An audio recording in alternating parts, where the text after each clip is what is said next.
Okay, thank you everyone for joining our UNU-INWEH Science Talk for this week.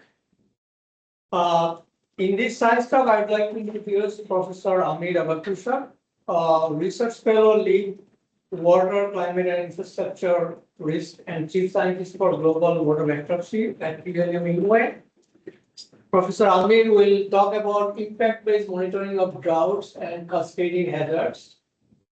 Professor Amir Abakushak's research is at the forefront of natural hazards and climatic schemes, integrating discipline of hydrology, climatology, and risk sensing. At UNU-INWEH, serves at the water, climate, and infrastructure risk lead. Over the academic career, Professor Abakushak has pioneered the development of models for assessing climate-related risk and hydrologic hazards. His research at the nexus of climate science and engineering has led to groundbreaking modeling frameworks for evaluating the vulnerability of infrastructure to current and future climate conditions. He is a fellow of both the American Geophysical Union and the Environmental and Water Resource Institute of the American Society of Civil Engineers. He has over 230 peer-reviewed research articles, and his contribution to the field have earned him prestigious accolades from the world's leading scientific and professional organizations. With this, I welcome Professor Amir for your very interesting talk. Thank you. Thank you, Martin, for the introduction. It's great to be here with this group again. And today I'll talk about drought monitoring with a focus on impacts, how to connect hazard to drought-related impacts. And of course, before I start, I'd like to acknowledge co-authors. Most of them are listed here, but there are many more that I have collaborated with on this topic that I present. So just a historical review of drought data, indicators, models, technology. These are color-coded, so some of them are data, purple ones, or drought indicators, red ones, and so forth.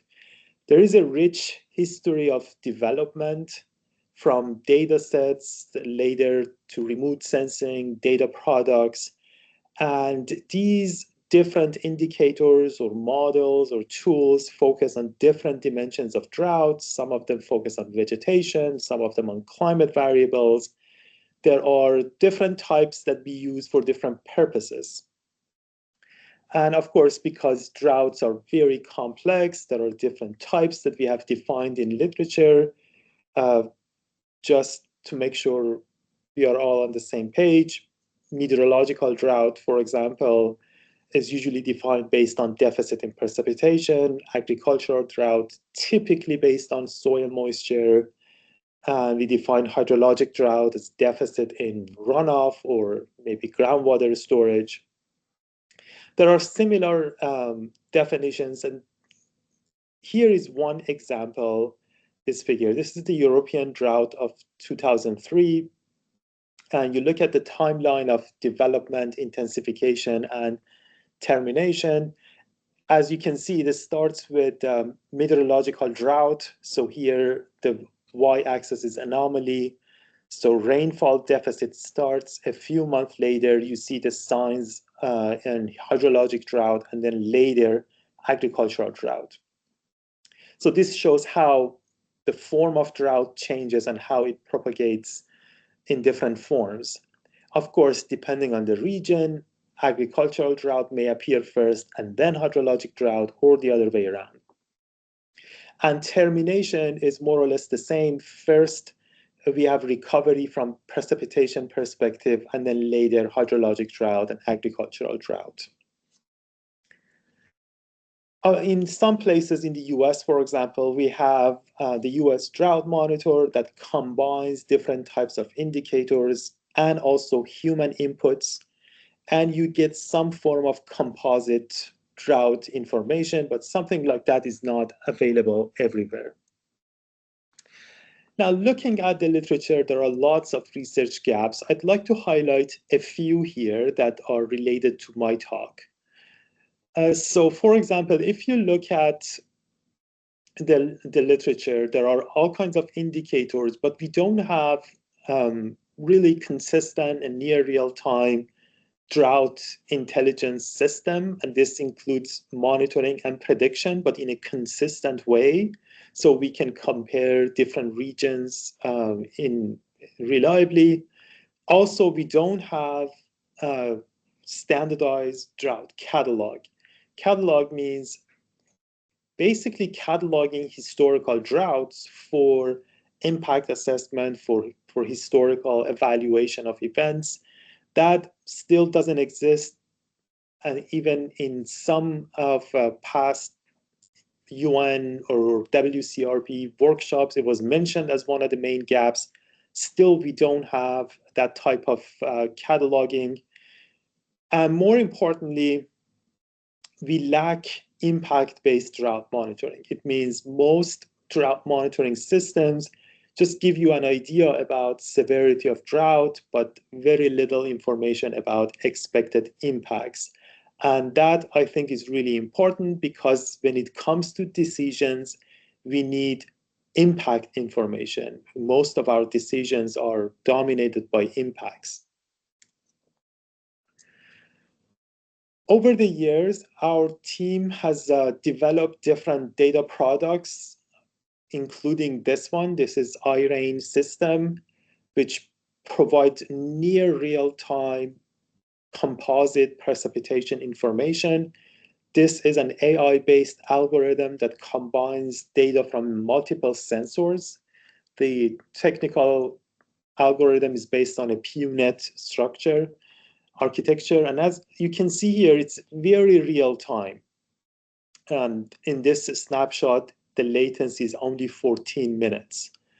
So this is typically between 12 minutes and 75 minutes. And it's operational. It gets updated every few minutes. And this is, again, a composite product that is globally trained and adjusted and corrected. So it gives you kind of consistent information across space and time. So we thought maybe we should develop drought monitoring system based on this data set as one of the main input data sets. So this system developed by my colleagues here at our center is now available in kind of real time. We call it Global Drought Monitoring and Prediction System. Here is the link. The outputs are available in D scale. This is the same scale that the US Drought Monitor uses. And this was developed in close collaboration with the US National Academies. The information through this system is available at different scales, so you can provide information at country scale or major river basins, or even relatively small watersheds. So these are the 4 scales that are all built in and available. Again, when it comes to monitoring, there are a few other systems that provide similar information, some of them based on precipitation and evaporation, and some of them just precipitation. What is unique here is an AI-based prediction component. In this system, in addition to rainfall, we integrate other variables, including soil moisture and temperature, even larger scale climate signal and oceanic signals, for example, ENSO, into the model. And with a kind of an autoregressive model, we produce drought prediction information up to 12 months. So, by the way, 12 months is a lot for drought prediction. Even our most sophisticated dynamic or physics-based drought prediction models don't have predictability beyond a few months. But we produce 12 months because we want to push ourselves and evaluate how we do with respect to predictability. So consider the fact that beyond a few months, in general, drought predictability is very, very low. And again, the outputs, prediction outputs are also very similar to the input in the monitoring system in the D-scale format. Now, in terms of soil moisture, because it's an important variable for drought persistence, it's one of the variables that we use for prediction purposes. For now, this data comes from ERA5, and considering different layers, after some tests, we decided to focus on 7 to 28 centimeters soil for prediction purposes. And temperature data that we use into the model, instead of large scale, global or continental averages, we use temperature for each basin as input data. So everything is kind of localized across the model. Now, in this model architecture, like many models of this type, there is an encoder and there is a decoder. On the encoder side, when we use different variables as input, like precipitation, temperature, soil moisture, and so forth, we use the near past 18 months as kind of information that is used for predictive purposes. We do consider the long-term climatology. We have about 40 years of historical data for all of our variables, a little more than 40 years. That gives us the climatology, but the past 18 months are the ones that are actually used for prediction purposes. And again, we did some tests for different durations, and we settled on 18 months as our kind of window for prediction. And again, when it goes to the decoder stage simulation, we do 12-month forecasts. So the output is available in this form. If you click anywhere on the map, you quickly get a time series of drought condition on the right. There is a window that you can quickly and easily change the size of the window, look at the past 10 years, 20 years, or 40 years. It gives you a drought indicator and also an idea about any potential trends in the data. So if there is an upward trend or downward trend, this will be mentioned under the graph. So for example, in this specific location, there is an increasing trend in this area. So this is an example of prediction starting, I believe, July for October 2025. I don't know if you followed the news about day zero condition in Tehran and some other places in Iran earlier, about 6 months ago or so. And this, again, system shows that the drought was kind of detected in the area. There are some other validation figures. We usually let others, the broader community, do the validation and evaluation. The data is available, and you're welcome to test and check performance of the system. Now, I mentioned here at the research gaps. So our goal is to kind of slowly improve this system toward a drought intelligence system. And I'll give you some examples on, we have already done a lot of harmonization of the data inputs and outputs, but then we want to add impacts, which is one of the gaps, later as an important layer into this system. And I'll show you some progress we've made in this space. And remember, I mentioned about cataloging. Here, we have tried to kind of be consistent in the way a drought information is represented globally. So you can download drought information globally or for a region. And we believe that at least we have the first step toward a global catalog of drought events. Now, on the impacts. Now, how can we link drought information to impacts? I'll give you one example. This is global map of snow drought. Snow drought simply means deficit of snow for that time of the year. And in some regions, we know that snow, in most regions, the snow is very sensitive to temperature, in some regions more than others. Here is a figure that shows distributions. These are PDFs, or probability distribution functions, of snow water equivalent in California for different levels of warming, from about 1 degree below average to 1 degree above. As you can see, there are big differences between these distributions. And if you summarize these distributions by connecting the dots and the peaks, for example, every 1 degree translates to about 20% change in snow water equivalent for a fixed time of the year. This is fixed time of the year. In this case, is April 1st. Where do we get these figures? If you build a relationship between, let's say, snow or snow water equivalent and temperature, and this is an example, it's a two-dimensional probability space, and you have two different temperature thresholds, let's say these two lines, vertical lines. If you extract data along a line from a two-dimensional space, you get a one-dimensional PDF. So that's how these PDFs are obtained.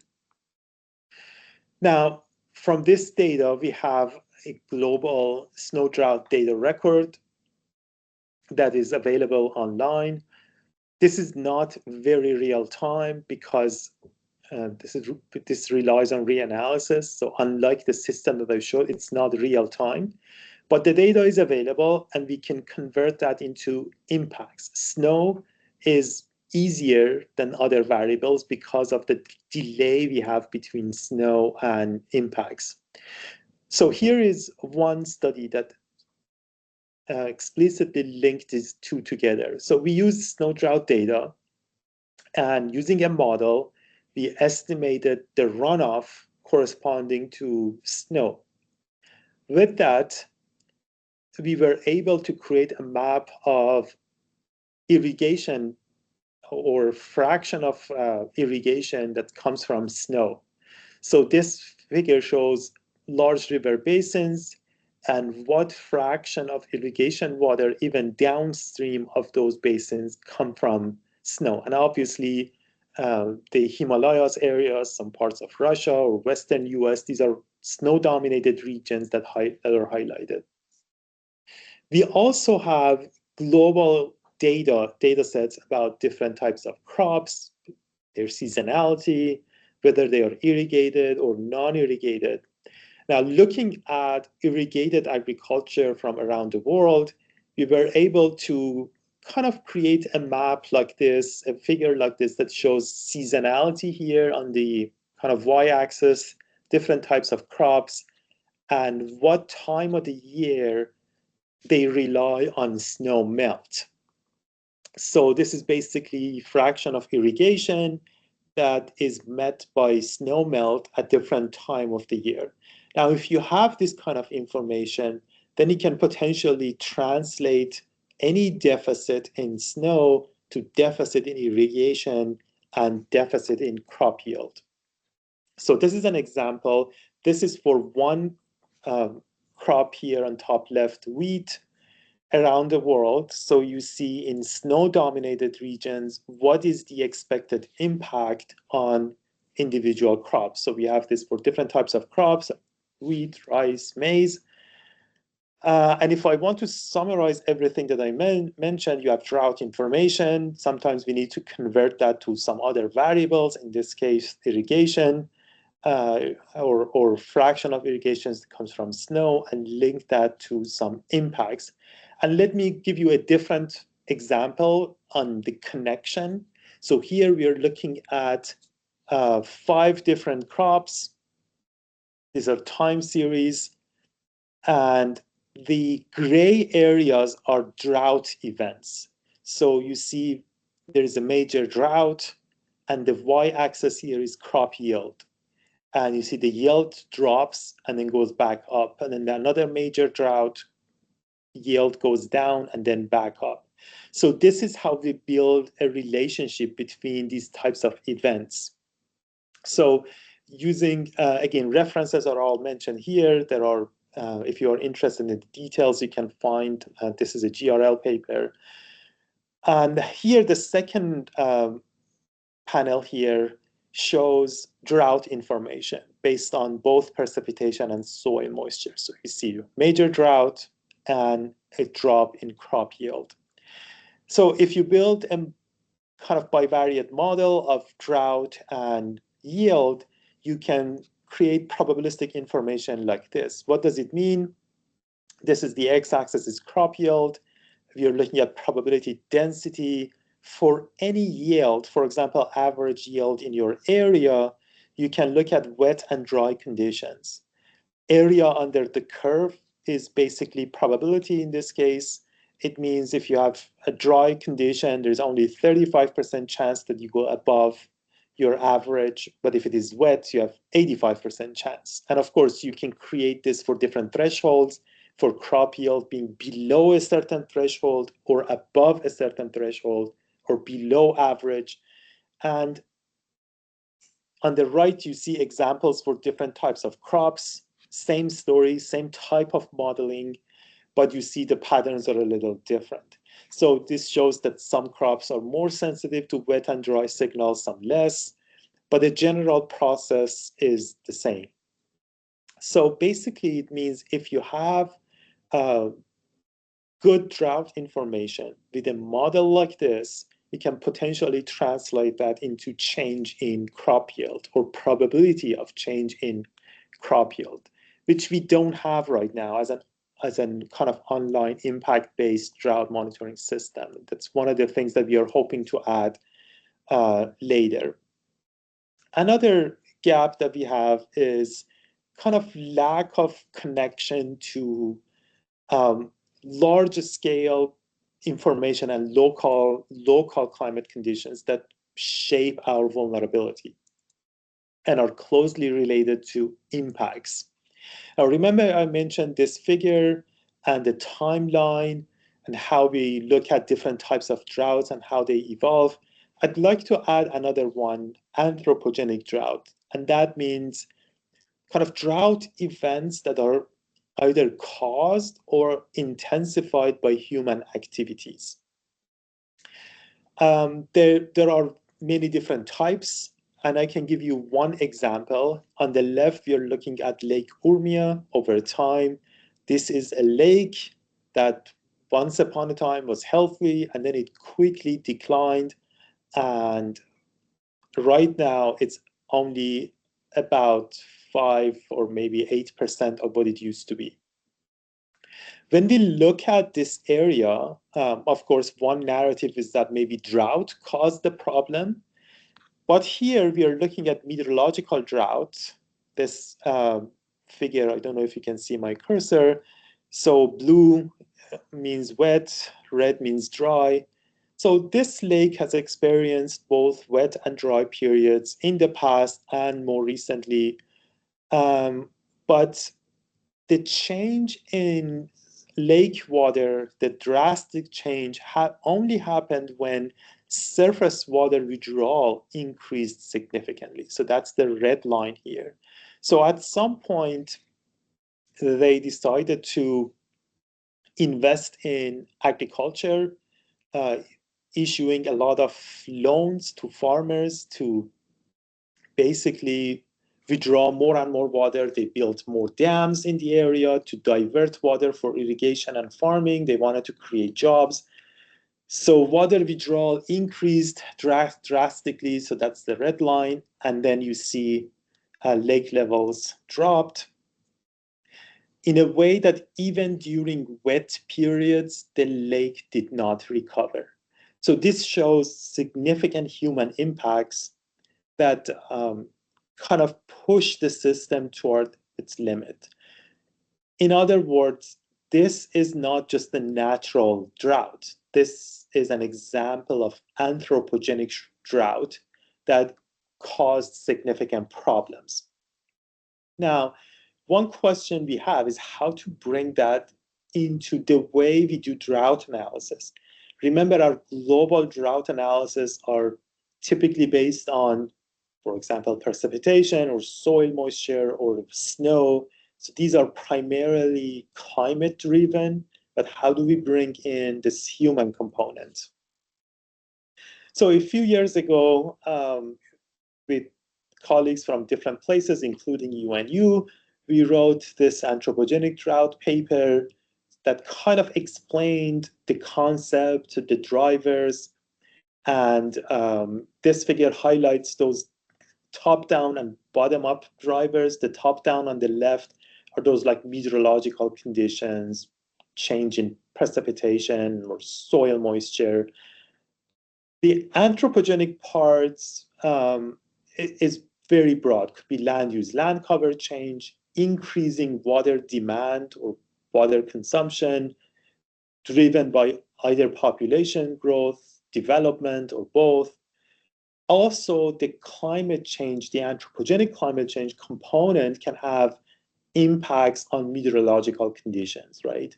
That's another dimension. But what we are more interested in is these local human impacts that we have control on, like, for example, water demand. So recently, with my colleagues, we developed this system. We call it Water Resource Vulnerability Monitor that integrates drought information that I showed you earlier with different types of local human-related data for vulnerability assessment. So what do I mean by that? So the drought information part, it's top left here, is basically what we call water availability, right? So if you have change in precipitation, you have change in your water availability. So our drought monitoring system handles this part. But we have also data on water demand. Now, water demand doesn't change drastically from one year to another, but it slowly changes. In some places, the demand is going up. In some other places, the demand is relatively stable. But we wanted to combine this with other human-related data.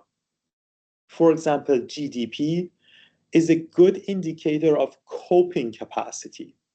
The other one is Human Development Index. And it's, again, a data set that combines different type of information from education, local capacity. And this is a variable that gives you an indication about what type of local capacity you have and government effectiveness. Government effectiveness, again, shows how agile the system is and how flexible it is. It brings different types of information from transparency, corruption, and governance system. And this is, again, available globally. And a place that the assumption is that a place that is more effective can respond faster and more quickly, more effectively to droughts and other hazards.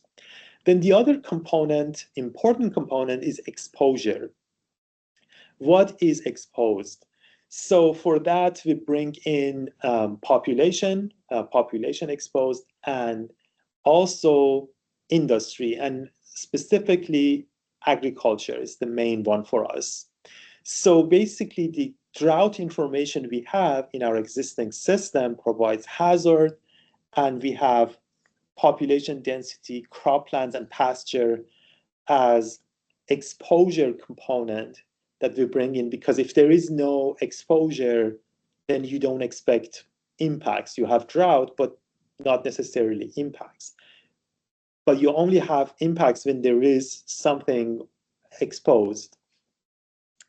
So we kind of put them all together into one system where we have this kind of drought information or water stress and some indicators of management capacity, the coping capacity, and hazard and exposure. And with a kind of simple model, we combined them together into an overall vulnerability and coping capacity model. So if I want to go a bit more into details, so remember I mentioned drought information and water demand, and we combine that with other variables like Human Development Index and government effectiveness. The combination of these variables are kind of our coping capacity. And that's basically how we define vulnerability. So water stress plus management capacity. And this is then later multiplied by hazard and exposure. And on the exposure side, again, we have population, cropland, and pasture. That's the last part of the model. And the final model is basically a product of these two. Here we normalize everything into kind of 0 to 1. Excuse me. So everything is normalized to 0 to 1. So 0 means not vulnerable, 1 means very vulnerable. So the overall high number, let's say a value close to 1 means high vulnerability. This could be dominated by severity of the event, like a major drought, or could be dominated by other things, what is exposed, or let's say low coping capacity. So one of our questions is always, how do human decisions shape impacts? So when you have a model like this, you can potentially run different scenarios. You can change exposure and look at what happens if you grow, let's say, the agriculture sector in a certain area. How does the vulnerability change? What if you reduce your demand? Remember, demand is an input to the model. You can run scenarios for 20% reduction in demand. What happens to your overall vulnerability? Would it make a big difference or not? So those are things that you can test if you have a model like this in place. So again, this is available in the same format as the original drought data. Remember, the drought data set we have is real time. This one, the coping capacity, the vulnerability model, is not real time because there are variables like human development index and some other variables, government effectiveness. They are not real time, but they don't change drastically from one year to another. The same with the overall vulnerability indicator. It doesn't really change significantly. It changes from one year to another depending on the hazard and other variables. But again, because it's a composite indicator, the main variable component is drought. The other components slowly change over time, but not very drastically. Now, I'd like to highlight some other type of work along the way that we are doing and we want to build in this system. So remember, I mentioned the system, the real-time version. It's primarily based on top-down hazard information, right? And the drought prediction is AI-based. So it's at this point, it's purely AI-based drought prediction. But in the past, we have explored different models, different techniques.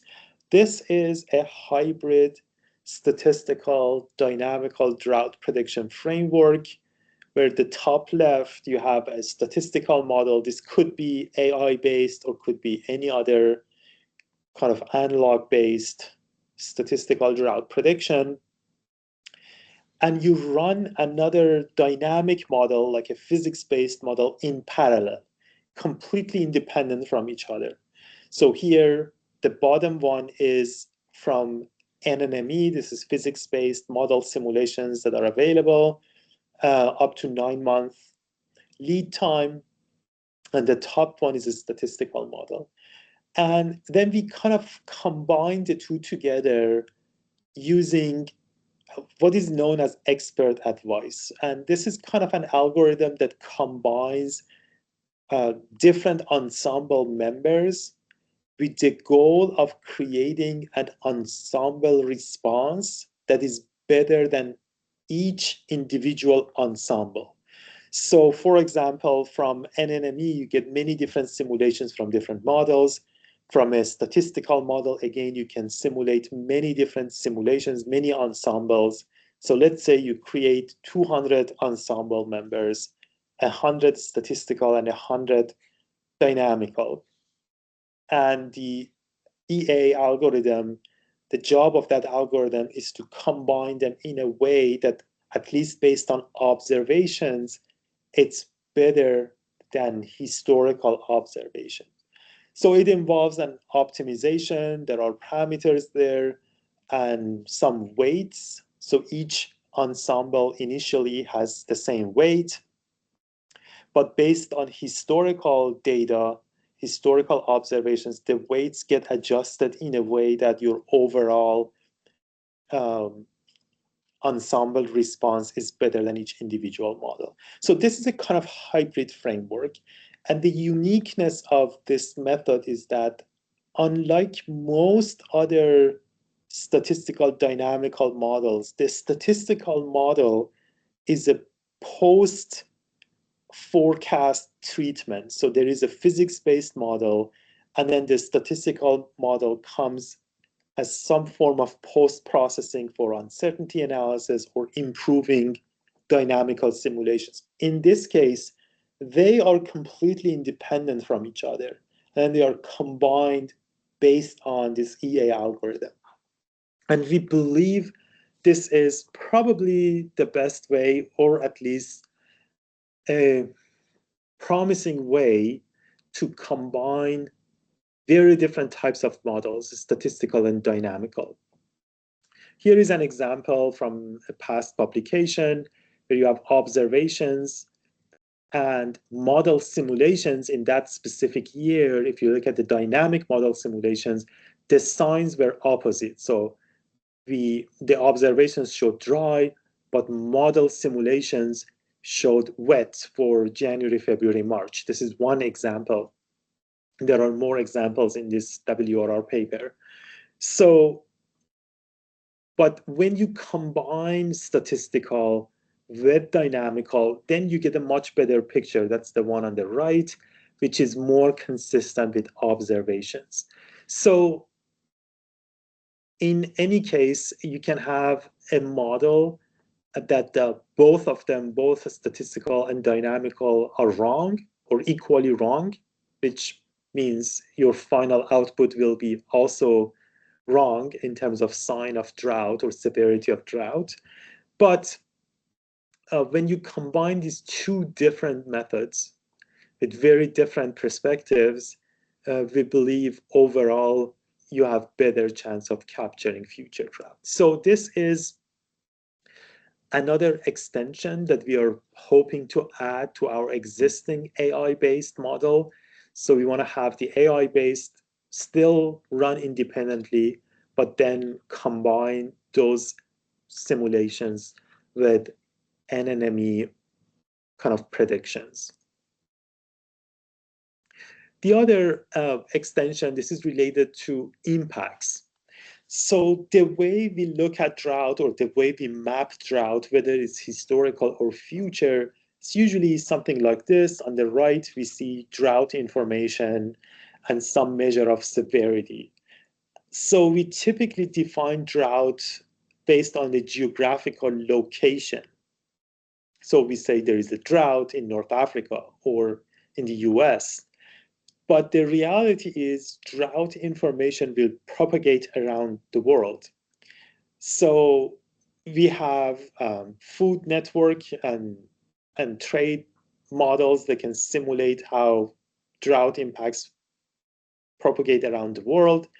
But we are more interested in how non-climatic events alter the impacts of drought, or how they compound impacts of drought. For example, what if there is a major drought in the US and this causes some food deficit in other parts of the world? What if it is compounded by war in, for example, Ukraine? We have seen that before. War in Ukraine, drought in the US. It can easily happen. It has already happened, right? There are countries, for example, Egypt, that imports food both from Ukraine and the US. So what if you have these two completely independent, one of them is war, one of them is climate related, but they can have compounding impact on food availability. So usually the food problems, they don't happen in major food producing countries like the US produces a lot of food. Even if there is a major drought, there won't be any shortage of food in the US. But we have historical data of basically drought in the US causing food prices to increase in other countries, countries that import food from the US. So now we are developing a model that basically connects the food network with alternative scenarios of war and violence and disturbance in production of food or transportation of food around the world. And we are hoping to add that as an impact layer onto our existing drought model. The other aspect, remember, when it comes to anthropogenic drought, local water demand and the way we manage our storage is really important. A few years ago, more than 10 years ago, one of our former students developed a model to kind of combine top-down and bottom-up components of, let's say, a water management system. So the top-down is the rainfall that turns into runoff and eventually goes into your reservoirs, right? So we developed what we call it inflow demand reliability indicator. So inflow is dominated by climate, but it is normalized by local demand. And local demand is basically how we use water locally, right? So that by itself is an indicator, but there is another component. We call it water storage resilience indicator. So here, that inflow, some of that will go into our reservoir systems. So it's partly dominated by climate, but then it's also normalized by water demand, how much water we use, what's the demand load on that specific reservoir. So both of these indicators are standardized and then they are combined together using a multivariate model. We call it multivariate standardized reliability and resilience index. So we have already published this for several case studies, but integration into the vulnerability framework is not that simple. Now, our goal is to basically bring this component. So we are in the process of analyzing global reservoir data. And the idea is to bring this kind of reservoirs into the vulnerability indicator that I mentioned earlier. As remember, this will go into a vulnerability framework, bring them together and combine them into one system. So that's work in progress. Hopefully in a year from now, we'll have those up and running as well. Before I stop, I'd like to acknowledge again everyone involved with our center, current and former students, postdocs, colleagues who have contributed to this work. I'd be happy to take any questions you may have. Thank you.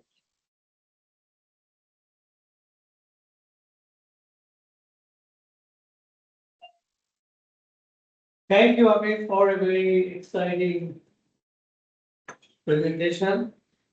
I think we have learned a lot of things that you have identified on the drought forecasting, which is somehow the breakthrough.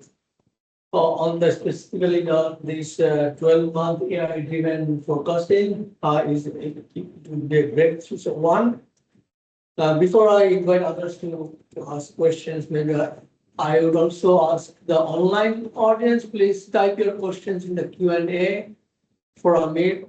So with that, I will start maybe first question from my side. So on the AI-driven drought forecasting, it needs very good quality previous 18 months of data. And we know that it is not very easy to get those data across the world. So how do you think this can be implemented or improved in the data spots, and what would be the good major barrier to have a unified global system to this process? Right. So very good question.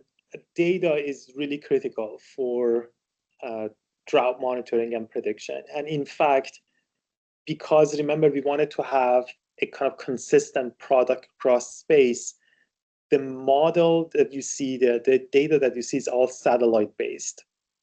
And what we've done, we have a data product that is trained globally. It's not tile by tile, it's trained globally based on consistent IR-based satellite products. So from data availability perspective, at least the hazard part everywhere are more or less the same. So the data sparse and data rich regions are all more or less the same, because from satellite, you have satellite data covering all the area in a consistent way. Now we have a separate data product that's on our website that we have used local data for basically calibration, validation, bias correction. Now, if you look at that product, yes, areas where we have more ground-based data, our final products are probably more consistent with observations.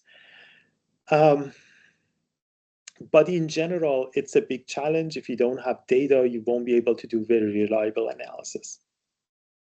Thank you. One question about the compound hazard forecasting. So, is there any, your system is also addressing how to forecast compound and cascading hazard? Very good question. So when it comes to cascading, our definition of cascading is very broad. So for example, crop yield and drought for us is a kind of cascading downstream impact. Sometimes there is a delay, 3 months, 4 months, depending on the system, whether it's the snow or rain contributing to irrigation, could be a few months. So from that perspective, or for example, when impacts are propagated through the food network, the trade model that I mentioned, that's for us is cascading. Yes, so from that perspective, yes. Now, there are some other types of cascading hazards. For example, wildfires. Fires are related to drought. There are a lot of studies by our group and other groups that show there is a relationship between droughts and fires. We know that droughts and heat waves are related, right? But right now, if you look at monitoring prediction systems, they are separate. We have drought monitoring systems. We have other systems for floods, for heat waves. They are independent from each other. And a few years ago, 3 years ago or so, we wrote a kind of article arguing that we need to bring all of these different types of hazard monitoring prediction systems together, because they are not completely independent from each other. So that's a vision that we are pushing, but it's not that straightforward. These hazards happen at different scales. In fact, our team is working on a fire monitoring and prediction system. Now, initially, it's not online yet, but hopefully it will be. That system initially will be independent, but from the beginning, we are designing that in a way that we can combine the drought model with the fire model into one system. Again, not easy, but we think there are opportunities to do that. And hopefully down the road, we'll get there. Thank you. Thank you so much for the insightful presentation. Following up on this question side, I want to maybe seek clarification on the water resources vulnerability monitor. Or what is the current data coverage and how often is the data updated? So the coverage is global. Now we update it once a year, but our plan is to basically revise the model sometime this summer in a way that it turns into more real time.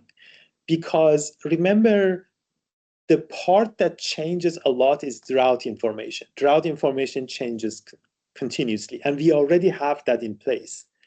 Now, our idea is to use data sets that don't change frequently, like Human Development Index or government effectiveness. Instead of waiting for the latest, we use the latest value in our analysis until it gets updated. With that plan, we can make it real time. So it needs a little bit of work, but in a few months, we turn it more like a real time model. Thank you.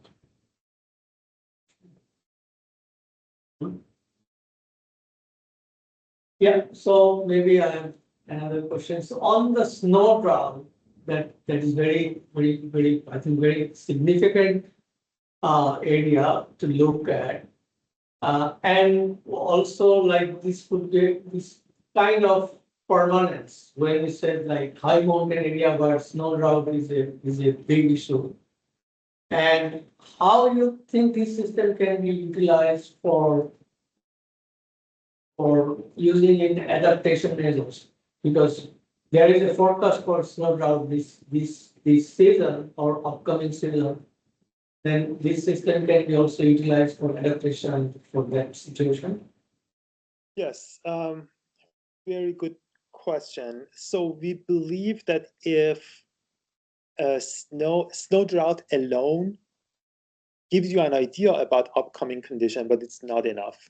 If we can link that to expected impact in the agriculture sector, then you can come up with solutions. For example, if you know that the impact is going to be significant for a certain type of crop, you may decide to fallow your land or not to invest a lot in that season because there are a lot of decisions along the way. For example, ordering fertilizers, and farmers have to do that in advance, right? If you know you're going to have a really bad year with all kinds of problems, then you don't invest a lot in fertilizers, or you try to improve your coverage, or you fallow your land.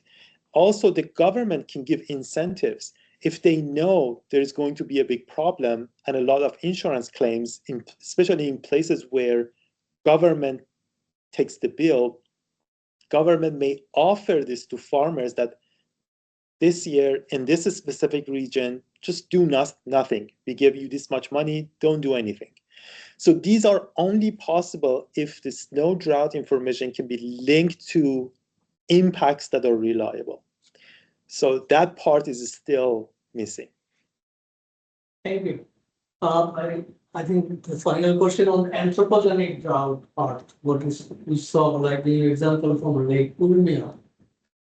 So we have in some, you have both condition on the climatic hazard that are expedited by anthropogenic process. So can we utilize this system to support what could be the management options to reduce the anthropogenic part of those parts? I didn't get the last part. You said to use what system?